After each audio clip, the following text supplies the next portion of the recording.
but we do have to talk about the basics, the big three. I'm a Sagittarius Sun, Aquarius Moon, Scorpio Rising, but... Hello friends, my name is Morgan M. Steele, I'm an author, and today we're going to be talking about author things! Yay! Technically it's like writing stuff. This is going to be a very basic video. This is just something I find myself like trying to talk about a lot on this channel, but I haven't like established a baseline. So I just want to make sure we all kind of know, you know, what we're talking about when I talk about certain things. So today we're getting into point of view and tense, which are both writing terms. These are also both things that you need to have decided before you start writing your book. You can change your mind later on, but it's gonna save you a lot of work if you figure it out first. Also, it's like back to school season, so maybe you're like a student in school that's like watching this. In that case, hello classroom, hello class, hello student on laptop with earbuds in. Earbuds. You guys all use AirPods now though, right? I'm old. We had wires when I was in school. If you're wondering about this shirt, you can watch the video linked above, which is, I'm filming next after this one. So yeah, I'm not gonna get into the super technical side of things, especially when we get to the tenses, just because there's a lot there. I am approaching this from the knowledge that you would need as like a fiction writer, because that's what I am. I'm a fiction writer. So, that said, let's get into it.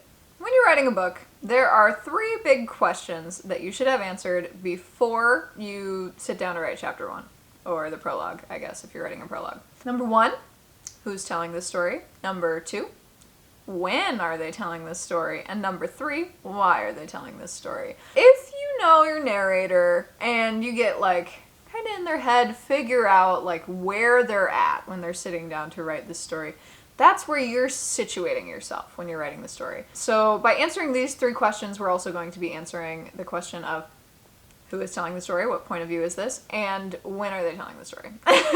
what tense are we writing in? Point of view. To put it simply, a point of view is, what did I write? This is the perspective from which your story is told. We're going very basic, right? You've learned about this in school, or you're learning about this in school. Hello, students. First person point of view. This is as personal as you can get to the story. This is one of your characters is telling the story as it happens to them. So this would be your main character. They're the one that is telling the story. They're going to be using I, me, and my pronouns. They're talking about their own adventure. So like, I woke up that morning, I didn't know it was going to happen, but I opened my diary, blah, blah, blah, blah, blah. First person. I'm telling my own story. So examples of this, the Hunger Games trilogy is written in first person. Twilight is written in first person. I believe at least the first book. I know Breaking Dawn, it gets like weird. Jacob tells part of that story, but I believe that's also in first person. Percy Jackson is another big one. It got really bright. Okay. Percy Jackson is also written in first person, and it is so good because Rick Riordan is so like sassy with Percy's voice, and so that's one of the fun advantages of first person is you're hearing the voice of the character. It's a little more personal than if you have a narrator, which we will get into in a second, and you can decide kind of like what their personality is like. We also get a glimpse in their head, so maybe they're saying things that they don't mean. Maybe they are like they're saying one thing but they're thinking something else. They're talking to their friend, they're like, oh yeah, I'd love to do that. And then in their inner monologue, they're like, I would not be caught f***ing dead at that party. You know what I mean? So, I said this was for students and then I dropped an F-bomb. I'll bleep it out though. It's okay. I think it also like, if you can really get into their head, like that example I just used, maybe in their head they swear a lot and then out loud they have to put on this like perfect, like maybe they're in a super Christian family and they have to put on this front of, oh, I am a nice person who does not swear at all, like that kind of thing. So that can be fun to play with. First person I like a lot because, you know, you're in the driver's seat with your character. You're like in their head figuring out what they're like, what they're going through, how they feel about these things. The next perspective is third person point of view. Third person is, it's tricky because there are three different types of it. And if you didn't know that going in, that can get kind of tricky. So there's 3 different types. I didn't know there was a third one until I was researching for this video. So, you know. So there's the one that you are probably the most familiar with. There is third person limited. This is what Harry Potter is written in. There's a narrator, right? But they are focusing in on one character. They're only looking at that one character's thoughts and feelings. They are not getting into the heads of the other characters. It's limited to the one main character. So that's third person limited. You're still outside of their head. It's still like, he walked down the grocery store aisle and wondered where the cookies were, like that kind of thing. Like it's not I'm wandering down the aisle, it's he or she or they are wandering down the aisle. It's just limited to the one person. The opposite of that is third person omniscient, in which maybe you have like a handful of characters that you're like kind of bouncing between. If you want to get into each of their heads on occasion and like hear what they're thinking and feeling, you're going to be writing in third person omniscient. Maybe you do still have like one central character, but this gives you the opportunity to take a glance at the other characters as well. I use this if I have like a couple of main characters that I'm bouncing between. I don't like switching first person perspectives in the middle of a book. It's just not my cup of tea. But yeah, so I will use third omniscient in that instance where I'm trying to like switch between a couple of characters that are all the focus. And then finally we have third person objective, which I did not know was a thing. This is where it's just cold hard facts. You're not getting into feelings, you're not getting into thoughts. It's just like what they're saying out loud, what they're doing. Like it's third person and it's very removed. So you're just, you know, you're writing as someone who is completely removed from the situation. You have no glimpses into the characters' minds and thoughts. And I don't think I've ever read a book like that. I don't know. I feel like it would be tricky with fiction to stay completely outside characters. Maybe it's like a technical thing. I don't know. But yeah, personally, I've only ever read third limited and third omniscient. And then finally, there is the weird one. They usually don't teach you about this in class. If you're in class and you ask, hey, we have first and third, what about second person point of view? Your teacher's gonna be like, that's not important, don't worry about it. I'm gonna tell you about it, okay? I think it's important. So, second person point of view. It's when you, the viewer, the reader, you are the main character. So instead of using I, me, and my pronouns, you're going to be using you and your pronouns. You know, I'm talking about you. This would be like if you're playing Dungeons and Dragons and the dungeon master is like talking to you, like as the player or as your player character. You walk into the dungeon, you see a chest across the room, like it's you are the main character. This is also, if you've ever been on Tumblr or AO3 has some of these, and you've read like a reader insert fan fiction, most of these are written in second person. I have some experience with that myself. Yeah, that's what that is. That's what that's called. It's second person. You the reader are a character. You would also see this in like choose your own adventure books, like that kind of thing. It's tricky. It definitely takes some getting used to, just because like if you're not regularly reading it, it's kind of hard to like jump into that and just start writing it. So yeah, it does take practice. I think it's a nice tool to have in your tool belt. It's a nice tool to have in your tool belt. You'll never know when you'll need it. So when you're picking the perspective, I forgot to grab my books. I'm gonna go grab my books. I'll be right back. I've set all these perspectives in your lap. How do you pick one? So this is going to come down to a lot of things. It's going to come down to your plot. It's going to come down to how many characters you're talking about. It's going to come down to your personal preference. For me, personally, when I was writing, what are we going to talk about first? When I was writing O Positive, this is my vampire novel, O Positive. You can check it out. I'll put the links down below. There are 2 main characters. Mostly Elizabeth is the main character, but Ben, who is the love interest, he also is like one of the major characters. And I wanted to be able to get into his head as well. And like I said, I don't like writing first person books that bounce back and forth between characters. Just not my cup of tea. Kind of hard to pull off because you have to characterize both of them, and you know, it's tricky stuff. Group chat. Oh my god. So I chose third person omniscient instead, so I could get like a bird's eye view of what's going on between the 2 of them and not have to bounce between writing as Elizabeth, writing as Ben, like that kind of thing. So third person omniscient. Same thing goes for Sensore, but this is for plot reasons. So the main character, Arya, she has a magical medical condition in which she passes out a lot, like a lot. For plot reasons, I didn't want to write it in her perspective just because, you know, she passes out so much. It would be a very short book. It would be like half this long. Half as long as it is currently, and it's already like a pretty short book. So I, chose to do third person so I could see what the other characters are doing in the time that she is asleep. Because, you know, it would be a boring book if it was just about her getting hauled from place to place while she's unconscious. Finally, we have Lost and Found. This is my first novel. I am dangerously close to finishing the sequel. It is about spies. And so for that reason, I wanted to be in Mia's head. Mia Crane is the main character. I wanted to be sitting in the driver's seat with her and get to know her as a person and a character. And so for that reason, I chose first person. So, you know, lots of choices to be made. But it's up to you. You know, if you hate third person books, you don't have to write in the third person. You can write in first person. If it seems like it's going to be really difficult for you to write something in first person for one of the reasons I listed or for like some other reason, you can experiment with third, you know? Try to get out of your comfort zone a little bit. Yeah, totally up to you. Totally subjective. Some people love first person books. Some people hate first person books. It's just, you know, not every reader is going to be for your book. So you should make choices based on you and not your future audience. Also, even if you're writing in third person, you should give some thought as to who the narrator is. If it's just like a floating, bodiless narrator, that is totally okay too. That is the case in both of the ones that I've written in third person. As far as I know, I don't think someone is narrating. But it could be really interesting if your third person narrator is actually like one of the side characters years down the road.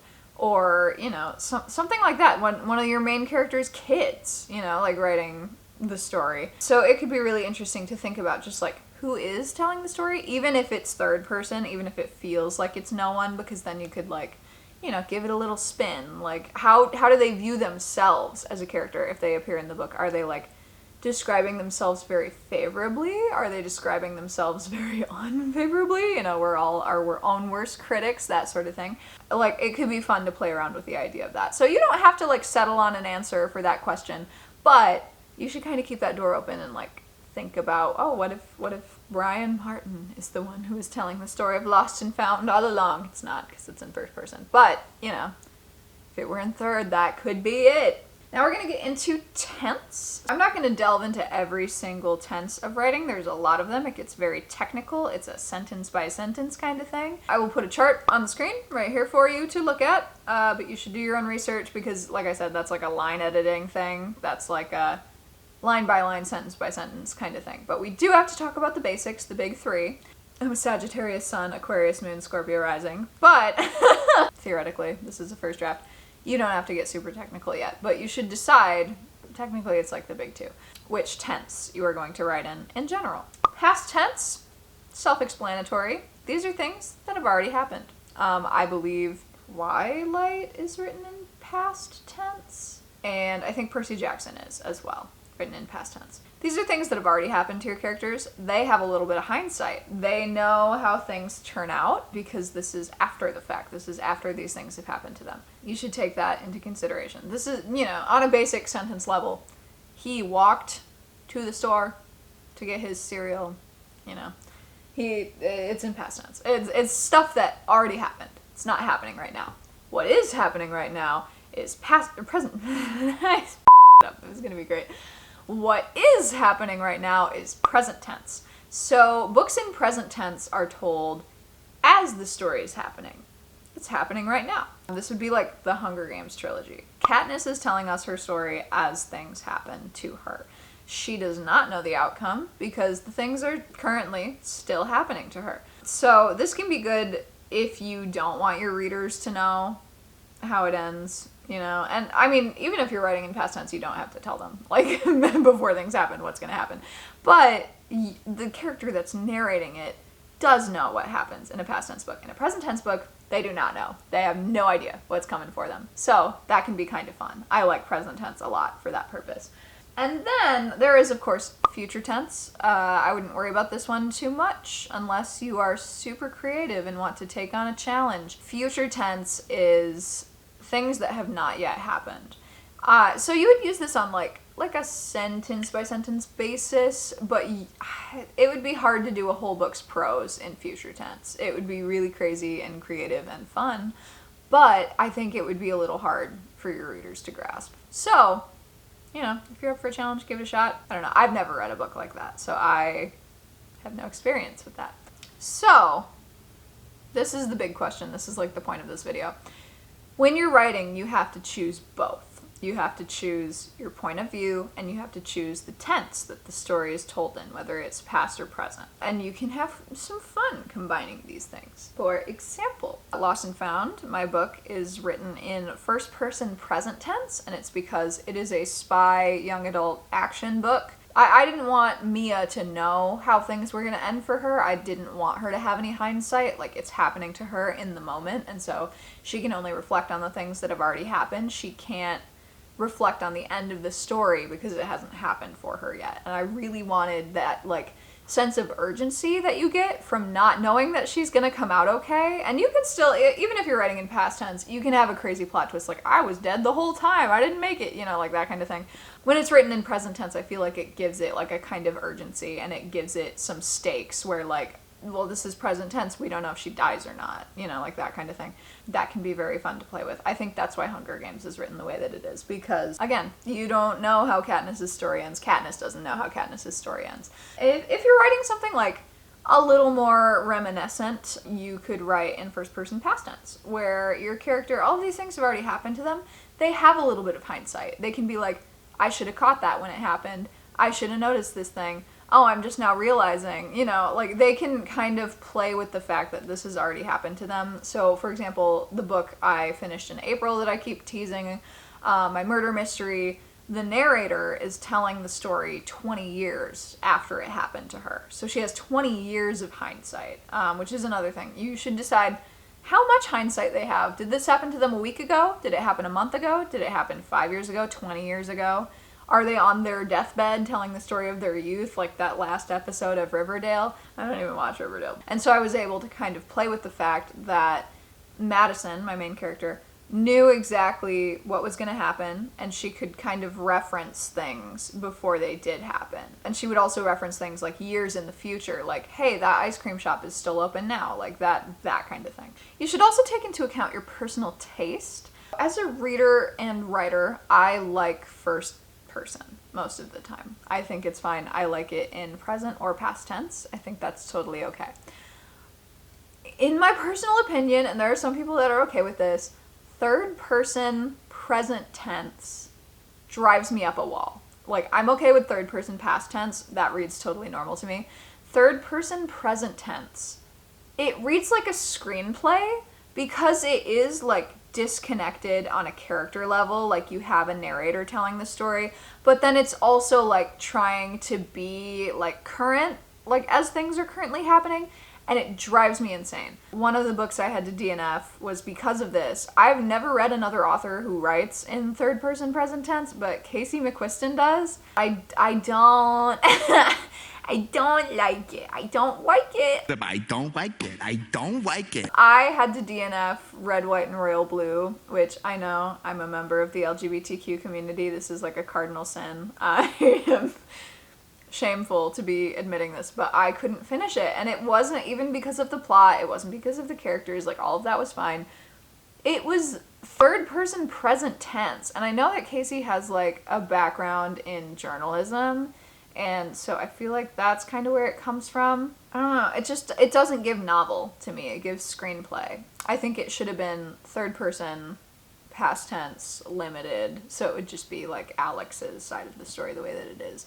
But yeah, I couldn't do it. I tried to power through, and then I just couldn't do it. So, you know, and you don't have to think about readers like me, but in this example, my personal taste, I would never write a third-person present tense book. And so if you are like, oh my god, first-person present tense sucks, I hate first-person present tense, don't write your book in that tense, because you're gonna get sick of it. You're gonna hate it. If you already hate that tense, you're gonna hate writing in it for, what, 80,000 words? Don't do that to yourself. Yeah, so yeah, those are my thoughts. Kind of a simple video, but I just needed to establish a baseline before I continue to talk about writing stuff. And so I can, in the future, when I'm talking about tense and point of view, I can just be like, look at the link, look at the pretty link in the corner. You can just click on it and watch this video. So if you came from one of those links, hello, welcome to my lesson. I hope you enjoyed it. If you have any questions, come to my office hours. These are things that, like I said, you should think about and decide upon before you start writing, because one of the hardest mistakes and most time-consuming mistakes to fix is starting over from scratch and rewriting your entire book. Maybe you get like 50,000 words in and you're like, this would be better from the sister's point of view. And then you have to rewrite the whole book from the sister's point of view. And yeah, it's going to be better at the end and it'll totally be worth it. But if you had thought about it just a little more before you started writing, maybe you would have realized it should have been the sister's perspective. Do you know what I mean? And sometimes, you know, you need to come to those realizations as they come. Writing is a journey. It's about everything you go through. It's not always about the destination. What's your favorite perspective to write and read? Do you have a favorite? Have you given it some thought? Do you stick to one or do you use a little bit of both? Let me know in the comments down below. That's going to be it for this video. Thank you so much for watching. Have a lovely rest of your day.